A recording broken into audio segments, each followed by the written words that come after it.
ശ്രീ റിജിൽ മാക്കുറ്റി, എന്തുകൊണ്ടാണ് ദേശീയ തലത്തിൽ BJP-യെ ഇത്രമേൽ ചെറുക്കുന്ന ഒരു രാഷ്ട്രീയ പാർട്ടിയുടെ സംസ്ഥാന ഭരണത്തിന്, സംസ്ഥാന നേതൃത്വത്തിന് ഇത്രയേറെ സംഘബന്ധം എന്ന പഴി കേൾക്കേണ്ടി വരുന്നത് പ്രതിപക്ഷത്തിൽ നിന്ന്?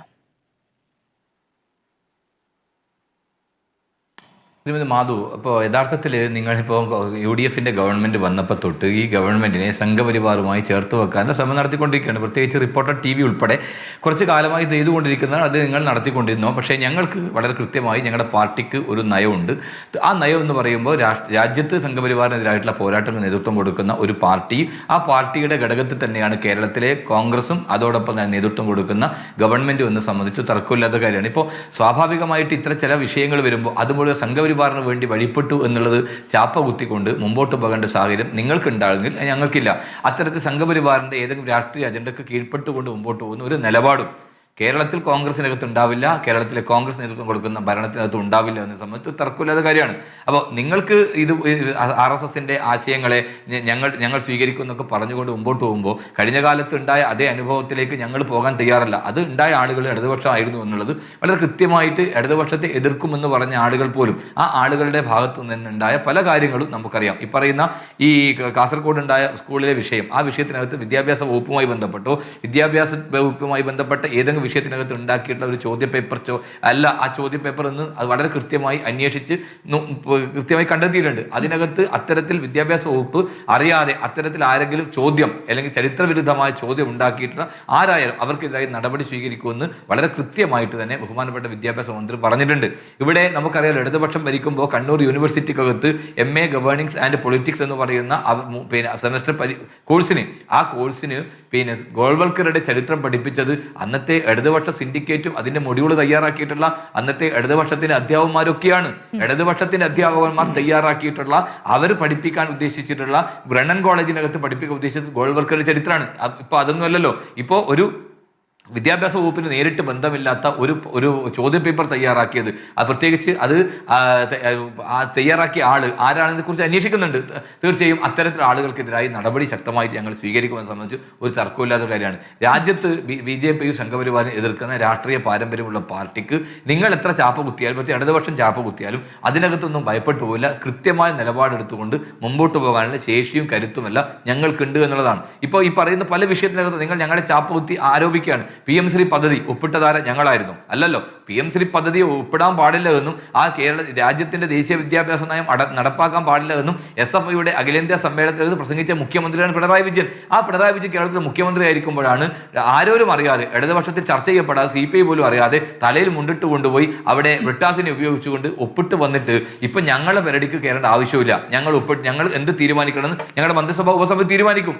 അങ്ങനെ ഒപ്പിട്ടെങ്കിൽ അതുമായി ബന്ധപ്പെട്ട PM ശ്രീ പദ്ധതിക്കകത്ത് ഞങ്ങൾ എവിടെയെങ്കിലും ചർച്ച ചെയ്യപ്പെട്ട് ഞങ്ങൾ അതുമായി ബന്ധപ്പെട്ട തീരുമാനമെടുത്ത് മുമ്പോട്ട് പോയി നിങ്ങൾക്ക് വിമർശിക്കാം. ഞങ്ങളുടെ മന്ത്രിസഭ ഉപസമിതിയുണ്ട്. ആ ഉപസമിതിയുമായി ബന്ധപ്പെട്ട് ഫൈനൽ തീരുമാനം എടുക്കും. പാർട്ടിയുടെ ദേശീയ general secretary Shri KC Venu ഉൾപ്പെടെയുള്ള നേതാക്കന്മാർ പറഞ്ഞ കാര്യമുണ്ട്. ഒരു കാരണവശാലും അത്തരത്തിലുള്ള നിലപാടുകളുമായി ഞങ്ങൾ മുമ്പോട്ട് പോകില്ല എന്നുള്ളത് ഞങ്ങളുടെ പാർട്ടിയുടെ നയം തന്നെയാണ്. അത് സർക്കാർ ആ നയത്തിൽ തന്നെയാണ് മുമ്പോട്ട് പോവുക. ഒരു തർക്കവും നിങ്ങൾക്ക് വേണ്ട. ഇവിടെ ചോദ്യം ചെയ്യപ്പെടാതിരിക്കാനോ അല്ലെങ്കിൽ പറയുന്നത് കേട്ടോ തമ്പ്ര എന്ന് പറഞ്ഞു നിൽക്കുന്ന ഒരു പാർട്ടിയും മുന്നണിയല്ലല്ലോ കോൺഗ്രസും UDF ഒക്കെ. അത് കൃത്യമായ അഭിപ്രായങ്ങളുണ്ട്. ആ അഭിപ്രായങ്ങൾ ചർച്ച ചെയ്യപ്പെട്ടിട്ടുണ്ട്. ചർച്ചയുടെ തുടക്കത്തിൽ അങ്ങോട്ട് ചോദിച്ച ഒരു ചോദ്യത്തിന്റെ ആദ്യ വരി എന്ന് പറയുന്നത്, നിങ്ങൾ ദേശീയ തലത്തിൽ RSSനെ BJP-യെ ചെറുക്കുന്ന ഒരു രാഷ്ട്രീയ പാർട്ടി എന്നത് തന്നെയാണ്. ചാപ്പ കുത്താനായിരുന്നെങ്കിൽ അതിന്റെ ആവശ്യമുണ്ടായിരുന്നില്ല. റിജിൽ മാക്കുറ്റി, ഒന്ന്, നിങ്ങൾക്കൊരു ചോദ്യത്തെ അഭിമുഖീകരിക്കുന്നതിന് അപ്പുറത്ത് ആ ചോദ്യം ചോദിക്കുന്ന ആളെ അഭിമുഖീകരിക്കുക എന്ന് പറയുന്നത് എളുപ്പമുള്ള കാര്യമാണ്. ഞാൻ എൻ്റെ വിയോജിപ്പ് രേഖപ്പെടുത്തി എന്നേ ഉള്ളൂ. രണ്ടാമത്തെ കാര്യം, എന്തുകൊണ്ട് ആ പഴി പ്രതിപക്ഷം ഉന്നയിക്കുന്നു എന്നുള്ളതാണ്. അങ്ങ് CPM-നെ പറയുന്നതിനേക്കാൾ അല്ലെങ്കിൽ പ്രതിപക്ഷത്തെ പറയുന്നതിനേക്കാൾ കൂടുതൽ വിമർശനം ഉന്നയിച്ചത് മാധ്യമ സ്ഥാപനത്തെയാണ്. ശരി, അങ്ങയുടെ താല്പര്യം ശരി. ഇത് നോക്കൂ, ഇപ്പം അങ്ങ് പറയുന്നു ഈ ക്യൂസുമായി ബന്ധപ്പെട്ട് അത് വിദ്യാഭ്യാസ വകുപ്പ് തയ്യാറാക്കുന്നതല്ല, അങ്ങനെ ആരോപണമില്ല. പക്ഷേ സ്കൂൾ വിദ്യാർത്ഥികളുടെ മുന്നിലേക്കാണ്, അതായത് നിങ്ങൾ ഭരിക്കുന്ന കാലത്ത് സ്കൂൾ വിദ്യാർത്ഥികളുടെ മുന്നിലേക്കാണ് ഈ ചോദ്യം ചെല്ലുന്നത്. അത് നിങ്ങൾക്കത് ഓക്കെയാണ് എങ്കിൽ അത് ഓക്കെയാണ് എന്ന് പറയാം. ഇനി അതൊക്കെ അവിടെ നിൽക്കട്ടെ. ഈ പറയുന്ന രണ്ട് വിഷയങ്ങൾക്കപ്പുറത്ത് ഇപ്പോൾ നോക്കൂ, തിരുവനന്തപുരത്ത് ആദ്യമായിട്ട് കോർപ്പറേഷൻ ഭരണം BJP-ക്ക് ഉണ്ടാകുന്നു. വാർഡോട്ടുകോണം കൗൺസിലർ ആർ സുഗതന് ഈ പറയുന്ന അവിശ്വാസ പ്രമേയത്തെ അല്ലെങ്കിൽ അവധി അപേക്ഷയുമായി ബന്ധപ്പെട്ട് അദ്ദേഹത്തിന് സർക്കാർ സംവിധാനത്തിൽ ഉള്ളിൽ നിന്ന് ലഭിച്ച 2 വകുപ്പുകളിൽ നിന്ന്, ആഭ്യന്തര വകുപ്പിൽ നിന്നും അതുപോലെ തദ്ദേശ വകുപ്പിൽ നിന്നും ലഭിച്ച സഹായം അങ്ങേക്ക് എങ്ങനെയാണ് ന്യായീകരിക്കാൻ കഴിയുക? അതിൽ രമേശ് ചെന്നിത്തലയ്ക്ക് കടുത്ത അതൃപ്തി ഉണ്ടായിരുന്നു. അതിൽ മന്ത്രി കെ എം ഷാജിക്ക് കടുത്ത അതൃപ്തി ഉണ്ടായിരുന്നു. പക്ഷെ അതൊക്കെ ആ വകുപ്പുകളിൽ നിന്നാണ് ഉണ്ടാകുന്നത്. അങ്ങ് അതിനൊരു ന്യായം പറയൂ. ശ്രീമതി മാധു, യഥാർത്ഥത്തിൽ അത്ര ഒരു വിഷയം സുഗതന്റെ വിഷയം വന്നപ്പോൾ നമുക്കറിയാലോ, കേരളത്തിനകത്ത് ഇപ്പോൾ ഉദ്യോഗസ്ഥന്മാരുടെ ഇടയിലൊക്കെ അവർക്ക് അവരുടേതായ ചില രാഷ്ട്രീയമുണ്ട്. IAS ഉദ്യോഗസ്ഥന്മാർ ഉൾപ്പെടെ അവരെ നയിക്കുന്നത് ആരാന്ന് നമുക്ക് എല്ലാവർക്കും അറിയാം. അതോടൊപ്പം തന്നെ ഉദ്യോഗസ്ഥന്മാർ അത്തരത്തിലുള്ള ചിലപ്പോൾ സംഘപരിവാർ അനുകൂലമായ നിലപാട് സ്വീകരിച്ചുകൊണ്ട് ഈ സർക്കാരിനെ തന്നെ മോശമാക്കാൻ ശ്രമിക്കുന്ന നിലപാടുകൾ ഉണ്ടാക്കിയിട്ടുണ്ടെങ്കിൽ അതിനെതിരായിട്ടുള്ള നിലപാട് ശക്തമായി ആ ഉദ്യോഗസ്ഥൻ ഉൾപ്പെടെ സസ്പെൻഡ് ചെയ്യാനുള്ള തീരുമാനം എടുത്തിട്ടുണ്ട്. അവരെ സംരക്ഷിച്ചിട്ടില്ലല്ലോ. ഈ പറയുന്ന സുഗതനെതിരായി അനുകൂലമായി നിലപാട് എടുത്തിട്ടുള്ള തദ്ദേശ സ്വയംഭരണ വകുപ്പിലെ പ്രധാനപ്പെട്ട ഒരു ഉദ്യോഗസ്ഥയെ സസ്പെൻഡ് ചെയ്യാനുള്ള തീരുമാനം ഞങ്ങൾ എടുത്തിട്ടുണ്ട്. നമുക്കറിയാലോ, ഭരിക്കുന്നതുമായി ബന്ധപ്പെട്ട് ഇപ്പോൾ കേന്ദ്ര സർക്കാർ എല്ലാ തലത്തിലും പിടിമുറുക്കിക്കൊണ്ടിരിക്കുന്നു എന്നുള്ളതാണ്. കഴിഞ്ഞ ഗവൺമെന്റ് കാലത്ത് ഉണ്ടായിട്ടുണ്ട്. ഇപ്പോൾ രാജ്യം ഗവർണർ എന്ന് പറയുന്നത് ഒരു പ്രത്യേക രൂപത്തിലുള്ള കടുത്ത വിമർശനം ഉന്നയിച്ചത് MR അജിത് കുമാറിന്റെ കാര്യത്തിലാണ്. MR അജിത് കുമാറിന്റെ കാര്യത്തിൽ വിമർശനം ഉന്നയിച്ച സമയത്ത് ഈ ഉദ്യോഗസ്ഥരുടെ RSS താല്പര്യം അത് ഉദ്യോഗസ്ഥരിൽ മാത്രം നിക്ഷിപ്തമാണ് എന്ന ഒരു അനുഭാവപൂർവമായ നിലപാടാണോ UDF കോൺഗ്രസ് സ്വീകരിച്ചത്? അതോ അത് സർക്കാരിന്റെ BJP-യിലേക്കും RSS-ലേക്കുമുള്ള പാലമാണ് എന്നായിരുന്നു? തീർച്ചയായും ഞാൻ എൻ്റെ ഒരു ചോദ്യം എന്താ പറയുക, ആ MR അജിത് കുമാറിലേക്കാണ് വരുന്നത്. MR അജിത് കുമാർ RSS-ന്റെ നേതാവുമായി ചർച്ച നടത്തുകയും അതുമായി ബന്ധപ്പെട്ടുള്ള കാര്യങ്ങളൊക്കെ കൃത്യമായി ചെയ്യുകയും ചെയ്തിട്ട് പ്രത്യേകിച്ച് തൃശ്ശൂർ പൂരം കലക്കുന്നതിന് വേണ്ടി അതിനുള്ള ഒത്താശ ചെയ്തു കൊടുത്ത MR അജിത് കുമാറിനെതിരായി ഇവർ നടപടി സ്വീകരിച്ചിട്ടുണ്ടോ? ഞങ്ങൾ അയാളെ ഇപ്പം സസ്പെൻഡ് ചെയ്തിട്ടുണ്ടല്ലോ. ഈ പറയുന്ന നേരത്തെ തദ്ദേശ സ്വയംഭരണ വകുപ്പിനകത്ത് അനുകൂലമായി നിലപാടെടുത്ത ആളെ സസ്പെൻഡ് ചെയ്തിട്ടുണ്ടല്ലോ. എന്തുകൊണ്ട് ഇടതുപക്ഷം സസ്പെൻഡ് ചെയ്തില്ല? എന്തേ അജിത് കുമാർ സംരക്ഷിച്ചു? ഞങ്ങൾ ഇപ്പോൾ അയാളെ സസ്പെൻഡ് ചെയ്തല്ലോ. സംരക്ഷിച്ചോ? സസ്പെൻഷന് അല്ലെങ്കിൽ നടപടി എടുക്കുന്നതുമായി ബന്ധപ്പെട്ട കാലതാമസം മാത്രമായിരുന്നോ നിങ്ങളുടെ ആരോപണങ്ങളിൽ ഉണ്ടായിരുന്നത്? അല്ല, നിങ്ങളുടെ ആരോപണങ്ങൾ കൃത്യമായും കഴിഞ്ഞ മുഖ്യമന്ത്രി പിണറായി വിജയനും അല്ലെങ്കിൽ CPM-ഉം BJP-യും തമ്മിലുള്ള ബന്ധം എന്നുള്ളതായിരുന്നല്ലോ. അപ്പൊ അക്കാലത്ത് ഉദ്യോഗസ്ഥരുടെ ഈ പറയുന്ന RSS താല്പര്യം എന്ന് പറയുന്നത് രാഷ്ട്രീയ ബന്ധം വെച്ചുള്ളതാണ് എങ്കിൽ ഇക്കാലത്തും അത് ആരോപിച്ചുകൂടെ? നിങ്ങൾ അങ്ങനെ പറഞ്ഞ പോലെ ഞങ്ങളുടെ ഏതെങ്കിലും RSS നേതാവിന്റെ നേതാവ് ഞങ്ങളെ കോൺഗ്രസിന്റെ അല്ലെങ്കിൽ മന്ത്രിമാരുടെ വീട്ടിൽ പോയി ബർത്ത്ഡേ ആഘോഷിക്കാനും പോയില്ല. പ്രകാശ് ജാവ്ദേക്കർ ബർത്ത്ഡേ ആഘോഷിക്കാൻ പോയത് ആരെ വീട്ടിലാണ്? EP ജയരാജന്റെ വീട്ടിലല്ലേ പോയത്? അതിനുശേഷം ചർച്ച നടത്തിയ ബന്ധപ്പെട്ട വിഷയം ഇപ്പോൾ EP ജയരാജന്റെ ഭാര്യയും ഈ രാജീവ് ചന്ദ്രശേഖരന്റെ ഭാര്യയും ചേർന്ന് നടക്കുന്ന RSS-ന്റെയും CPM-ന്റെയും വ്യവസായ സംരംഭം ഇപ്പൊ കണ്ണൂരുണ്ടല്ലോ.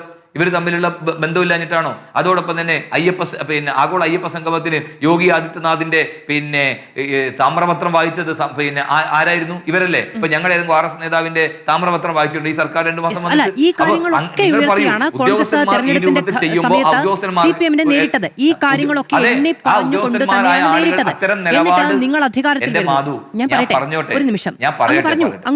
ഉദ്യോഗസ്ഥന്മാരുടെ ബന്ധത്തെ കുറിച്ച്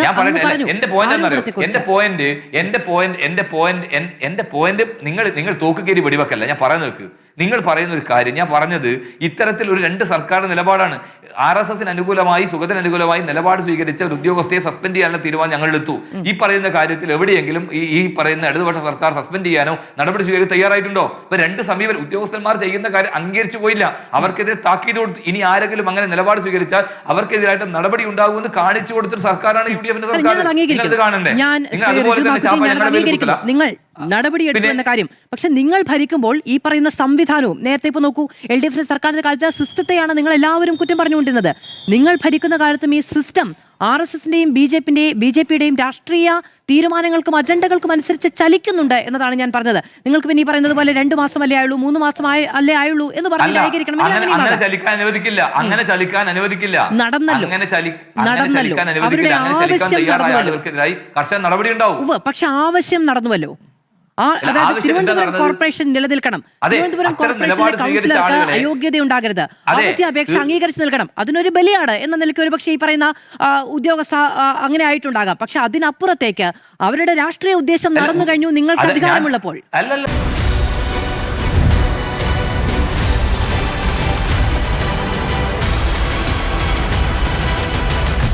ഡിബേറ്റ് വിത്ത് മാധു സജി.